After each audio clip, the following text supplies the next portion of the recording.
सन्नाटों के मेले होंगे, रिश्ते जब सुतेले होंगे, सन्नाटों के मेले होंगे, जब रिश्ते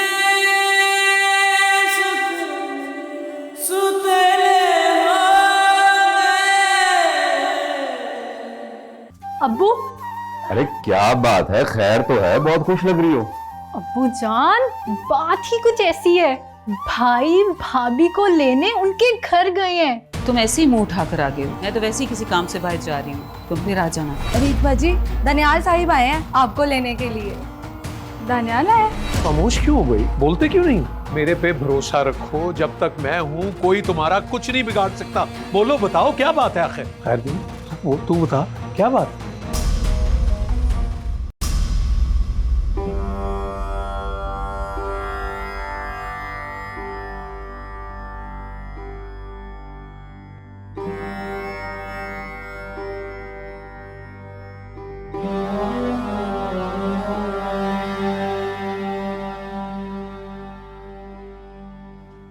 हेलो।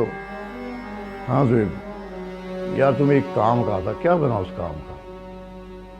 ये काम मेरे लिए बहुत ज़रूरी है।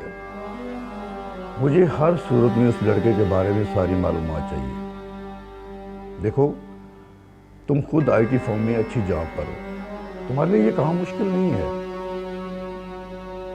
मैं बताता हूँ, तुम एक काम करो, तुम उसे किसी तरह अपने पास जॉब इंटरव्यू के बहाने बुलाओ और उससे सारी इंफॉर्मेशन लो कि उसने कहाँ कहाँ डॉक्यूमेंट्स जमा करवाए हैं, कहाँ कहाँ उसकी बात हुई है। इस तरह मेरा काम हो जाएगा। देखो यार, मैडम ने मुझे बड़ा परेशान किया हुआ है, मेरी नौकरी का मसला है। तुम ये काम कर सकती हो, प्लीज़ यार, हेल्प मी। हाँ ठीक है, मैं वेट करूँगा तुम्हारी कॉल का। बहुत शुक्रिया यार, बहुत शुक्रिया। अल्लाह हाफिज़।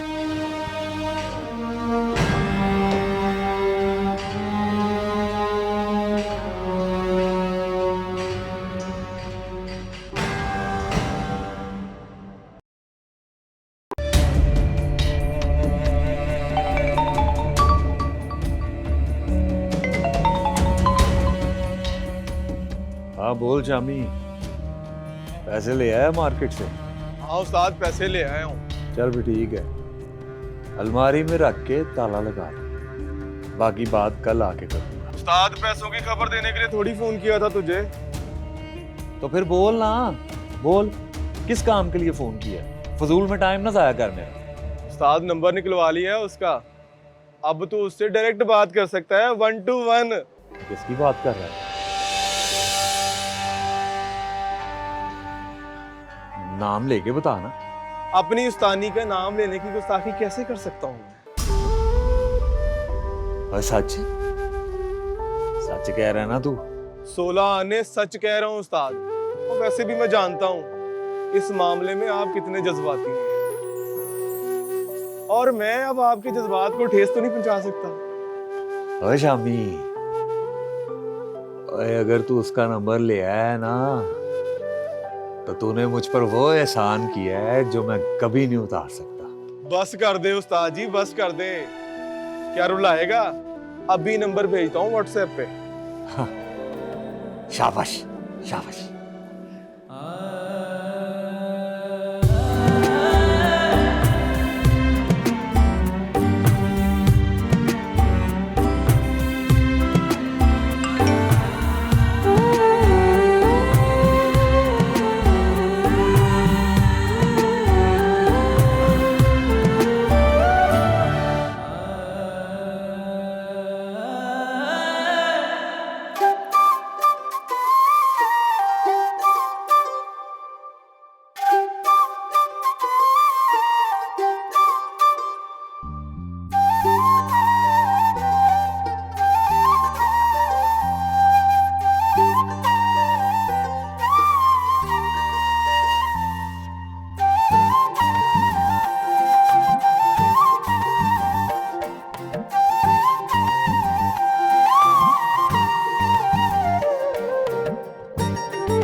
हेलो हेलो, बोलो भी। अगर बात करने की हिम्मत नहीं है ना तो फोन मत किया करो।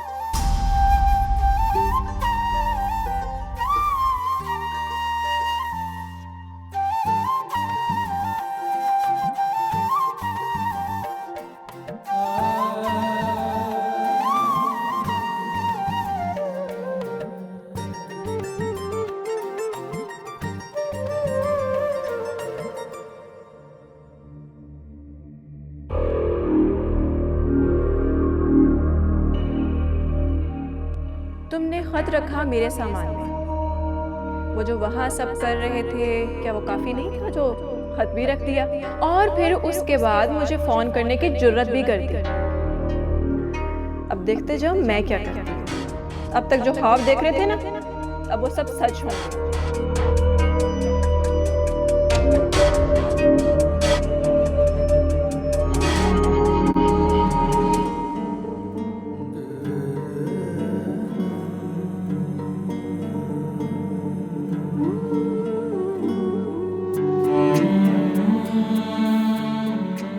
बाबा जान,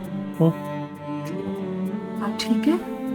तुमको बता रही थी कि आपकी तबीयत कुछ ठीक नहीं है। नहीं, तबीयत ठीक है, बस थकन हो गई थोड़ी सी, आराम करूँगा तो ठीक हो जाऊँगा। आप बिल्कुल भी अपना ख्याल नहीं करते।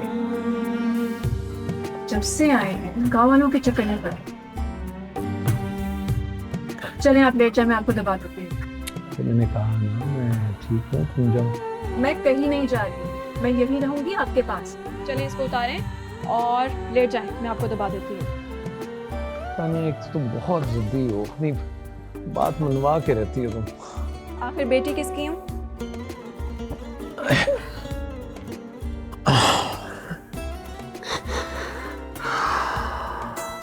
बाबा जान,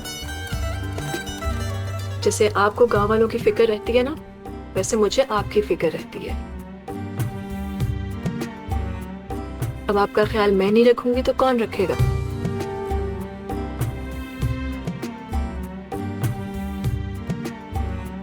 बाबा जान, अगर गांव वाले अपनी जमीनें बेचकर जाना चाह रहे हैं तो अपनी मर्जी से जा रहे हैं। उनके गम में खुद को क्यों हलकान कर रहे हैं? अगर वो अपनी मर्जी से जमीनें बेच रहे होते तो कम किस बात का था। मैं जानता हूँ वो ये सब किसी के दबाव में आके कर रहे हैं। लेकिन आपने तो अपना फर्ज पूरा कर दिया ना। वो लोग नहीं बताना चाह रहे तो इसमें आप क्या कर सकते हैं? उनको उनके हाल पे छोड़ दे। कैसे हाथ पे छोड़ दूं? ये जमीन मेरी है, गांव मेरा है, और मैं अपने जीते जी से किसी ठेकेदार के हाथ नहीं लगने दूंगा। लेकिन आप अकेले भी तो नहीं लड़ सकते ना सबसे। जो कोई भी लोग हैं बहुत ताकतवर हैं। अगर उन्होंने फैसला कर ही लिया है तो उनको रोकना इतना आसान नहीं होगा। बल्कि मुझे तो डर है खुदा ना खास्ता वो आपको कोई नुकसान ना पहुंचा दे। बस अब आप किसी से झगड़ा नहीं करेंगे। बहुत कमजोर समझ लिया तुमने अपने बाबा जान को।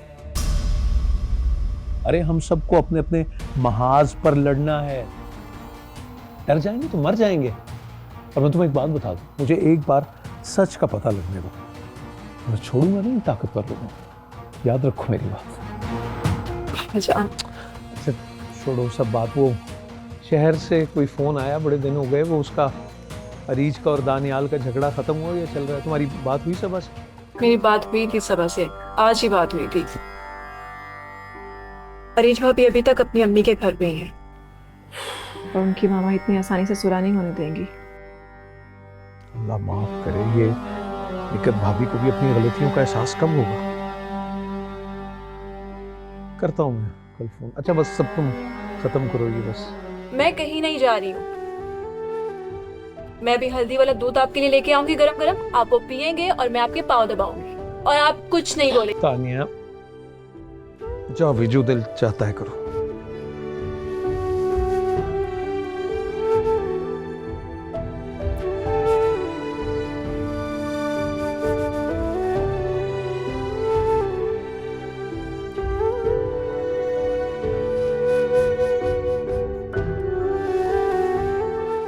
बंदूक की नोक पर हाँ नहीं करा सकती अपने भाई से। अगर तुम तानिया से शादी करना चाहते हो तो अपने मिजाज को बदलो, दिखाओ भाई साहब को कि तुम उनकी बेटी के काबिल हो। बेटा क्या मतलब? मैं उनकी बेटी की काबिल नहीं हूँ?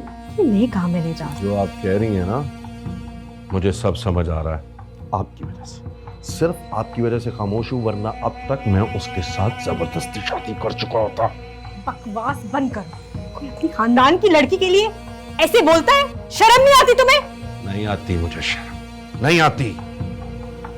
आप अच्छी तरह जानती हैं कि मैं जो एक बार ठान लेता हूं वो करके ही रहता हूं।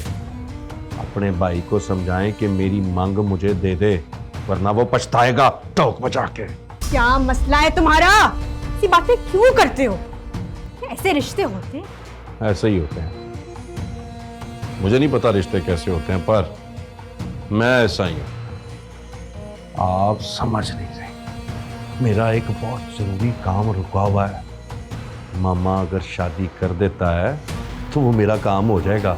इसलिए मामे से कहें कि तानिया की शादी जल्द से जल्द मेरे साथ कर दे। कुछ दिन और मामा वहां रहता तो मेरा सारा काम हो जाता, मगर उसने वापस आके मेरा सारा खेल ही बिगाड़ दिया टोक बजा के।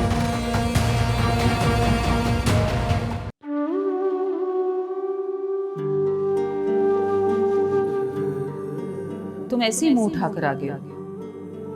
आने से पहले बंदा फोन कर लेता है। मैं तो वैसे ही किसी काम से बाहर जा रही हूँ, तुम फिर आ जाना। वो बात बढ़ा रहा, तुमने कुछ नहीं किया। तुम और तुम्हारे घर वाले तो सादा और मासूम हो ना। अरीज तो अब तुम्हारे साथ किसी बात से ही जाएगी। मैं ऐसे तो नहीं भेजूंगी उसे।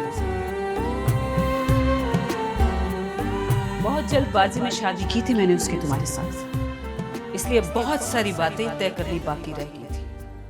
अब वो बातें तय होंगी तब भेजूंगी उसको तुम्हारे साथ।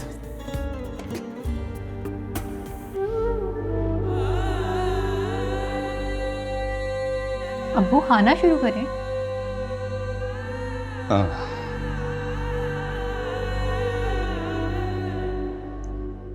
वो दानियाल का है, उसे भी बुलाओ आके हमारे साथ खाना खा ले। अब्बू कह चुकी हूँ, मगर वो कह रहे हैं कि उन्हें भूख नहीं।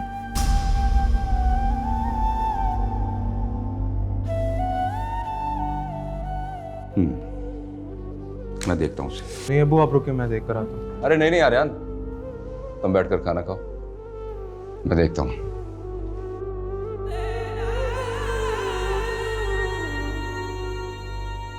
यार सबा कितने अफसोस की बात है, निगत आंटी ने भाई से बात करना गवारा नहीं समझा, खड़े खड़े वापस भेज दिया।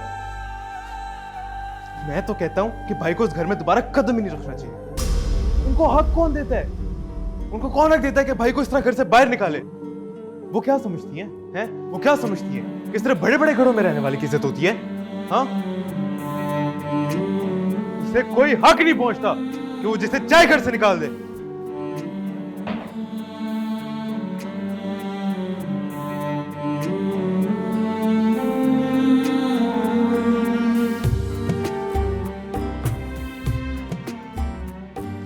मैं तो कहता हूं कि भाई को इस घर में दोबारा कदम ही नहीं रखना चाहिए। उनको हक कौन देता है? उनको कौन हक देता है कि भाई को इस तरह घर से बाहर निकाले? वो क्या समझती हैं? वो क्या समझती है? किस तरह बड़े बड़े घरों में रहने वाली की इज्जत होती है?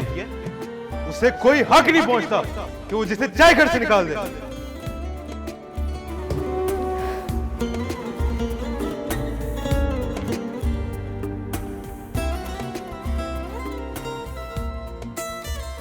दानियाल।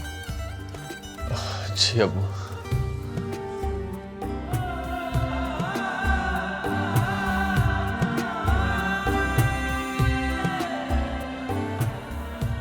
मुझे माफ कर दे यार, मैंने तुम्हें वहां जाने के लिए मजबूर किया। अब्बू प्लीज शर्मिंदा मत करें, इसमें आपका क्या कसूर है? आपने तो मेरा भला ही चाहा था। दानियाल, निगहत बेगम को जितना मैं जानता हूं ना, हबीब खान भी नहीं जानता। लेकिन मैं कभी सोच भी नहीं था सकता यार कि एक माँ खुद अपनी बेटी की खुशियों की दुश्मन बन जाएगी।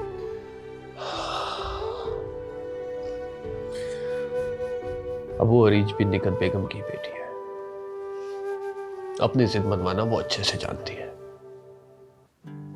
तो अगर वो यहां आना चाहती ना, तो निगहत बेगम उसे रोक नहीं सकती थी।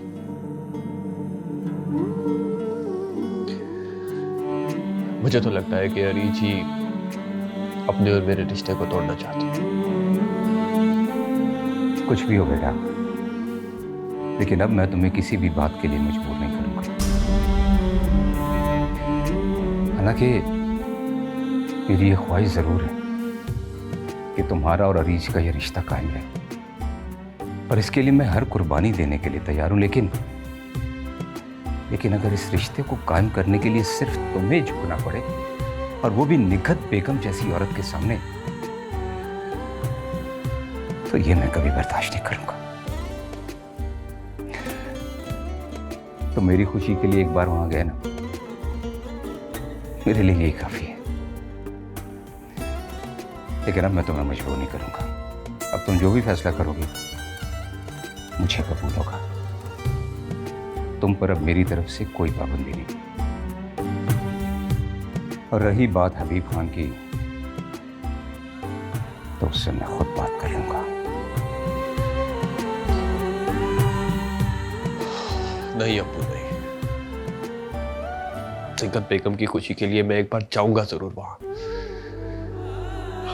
और फिर अपना फैसला उनको सुनाऊंगा। मैं अब इस रिश्ते को मजीद लटकाना नहीं चाहता। और क्या पार,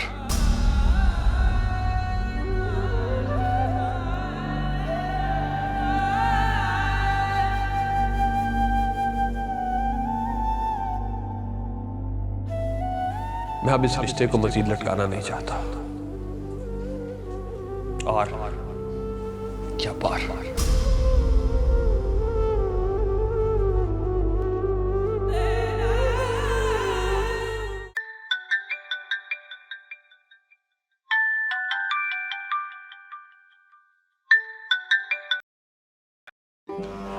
हेलो हेलो,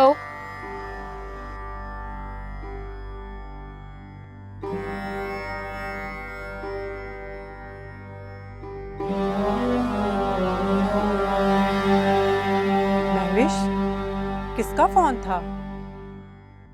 चुप क्यों हो? कहीं सिकंदर का फोन तो नहीं था? मैं भी यही सोच रही हूँ, लेकिन उसे मेरा नंबर कौन देगा? उसके लिए कोई मुश्किल काम तो नहीं है नंबर लेना। हाँ, हो सकता है उसने कहीं से निकलवा लिया हो। लेकिन अगर वो था तो उसने बात क्यों नहीं की तुमसे? हो सकता है वो ना हो, कोई रैंडम कॉल हो। अच्छा, बाकी सो जो, बहुत देर हो गई है, सुबह तुम्हें स्कूल भी जाना है। अरे तुम अभी तक जाग रही हो? जी अम्मा, बस सोने जा ही रहे थे। आप क्यों जाग रही हैं अभी तक? मैं नफल पढ़ रही थी, अभी फारग हुई हूँ। तुम दोनों की आवाजें आई तो मैं बाहर आ गई। अच्छा महविश, आओ जरा, मैंने तुमसे एक बात करनी है। जी अम्मा।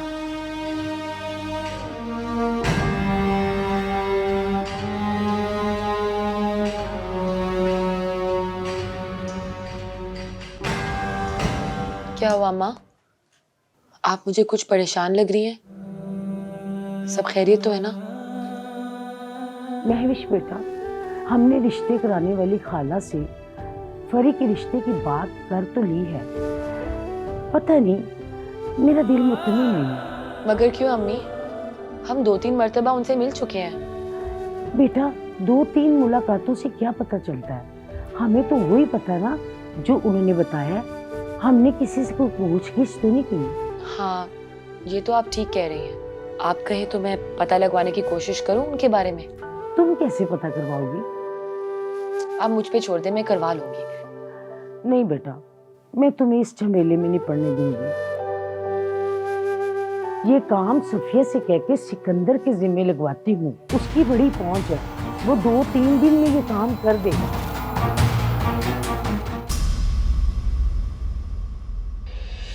शहर और गांव में बड़ा फर्क होता है। गांव का मर्द बीवी के हाथों गोली तो बर्दाश्त कर सकता है, पर उसके इनकार को नहीं सुन सकते।